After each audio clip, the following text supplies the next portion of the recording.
بسم الله الرحمن الرحيم. السلام عليكم ورحمة الله وبركاته. متابعيني وحبايب قلبي، ازيكم؟ عاملين ايه رأيكم بقى في كباب الحلة الجميل ده؟ بصوا بقى الجمال والحلاوة. بصوا اللحمة بقى ما شاء الله دايبة دوب، بصوا مش مستحملة، ما شاء الله على الجمال. يلا بينا ندخل الفيديو نشوف عملنا الجمال ده كله ازاي.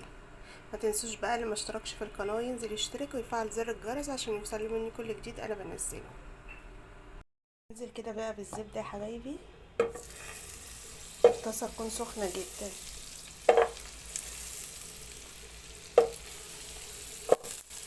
نبتدي بقى ننزل باللحمة.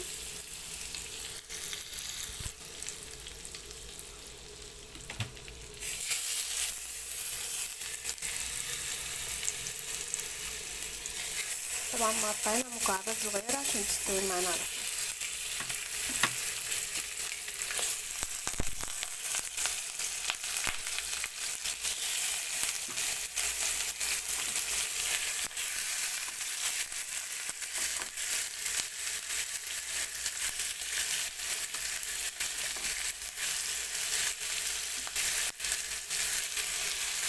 هنسيبها كده تتشوح بس، وبعدين نقلبها على الجنب التاني. وهننزل بقى يا حبايبي عليها بفلفل اسود وجوز الطيب وهي بتتشوح كده بقى عشان ناخد الريحة الجميلة. هنبتدي بقى نقلبها. الله بقى على الجمال. ريحة بقى الفلفل مع جوز الطيب بتدي ريحة حلوة جدا يا بنتي.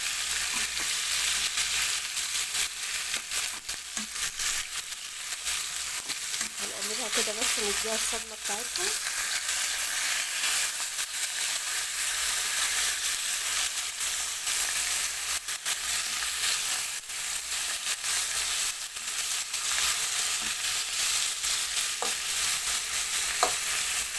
الحركة دي بقى بتدينا تيست حلو قوي للحمة الكباب الحلة يا حبايبي. بس كده هنسيبها بس تكمل تسوية. وكده اللحمة خلاص يا حبايبي اتشوحت، بصوا خدت لون جميل. هنشيل بقى اللحمة كده بعد ما خدت الصدمة الجميلة واللون الجميل. هنقطع اللحمة كده وننزل بالبصل.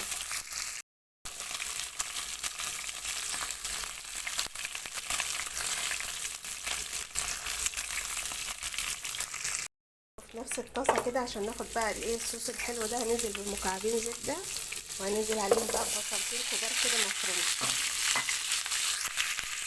كده هنبتدي بقى نشوح بقى في البصلة مع الصوص اللي نزل من اللحمة ده، هيدينا طعم تحفة جدا يا حبايبي. جربوا الطريقة بتاعتي هتعجبكم جدا جدا.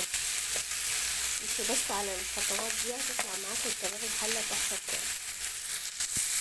هننزل عليها بقى بسنة فلفل اسود. هنتبل البصل وسنة 7 بهارات يا حبايبي، حاجة بسيطة بس عشان البصلة تبقى متبلة من طعم ده اللحمة، والصوص اللي نزل من اللحمة ده هيدينا بقى طعم روعة.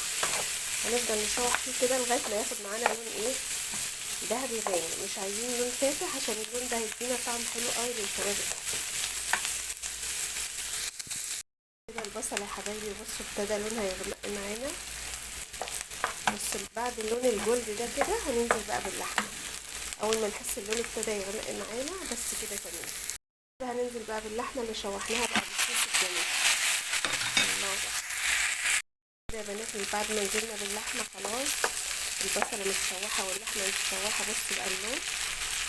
بس دي اهم بقى حركة. هننزل بقى بالمية السخنة كده يا حبايبي. هننزل بقى شوية شوية بالمية السخنة، شوية شوية ونغطي عليها. اول ما تشرب الصوص كده هنزودها شوية بشوية.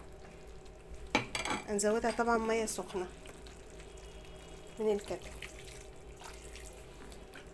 هنغطي عليها بقى ونهديها خالص لغاية ما تستوي معانا.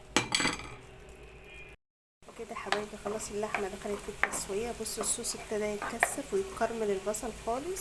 هنستنى اما البصل بس يتكرمل شوية وبعد كده تبقى جاهزة معانا. وكده حبايبي خلاص اللحمة بصوا دخلت في التسوية كده خلاص. هننزل بقى بالملح، رشة ملح كده خفيفة. والملح بنرشه اخر حاجة عشان اللحمة متأخرش سواها يا حبايبي. بس كده تمام، واللحمة بقت جاهزة معانا. وده بقى الشكل النهائي للحمة بتاعتنا. بصوا بقى جمالها وشكلها بجد روعة. جربوها بالطريقة بتاعتي هتعجبكم جدا يا بنات. بصوا اللحمة دايبة وجميلة في منتهى الجمال. لو عجبكم بقى كباب الحلة الجميل ده، بصوا بقى اللحمة لايك حلو بقى الكباب الحلة الدايب. بصوا دايب دوب. بصوا الجمال بجد روعة. لو عجبكم الفيديو ما تنسوش لايك وشير وسبسكرايب فضلا وليس امرا.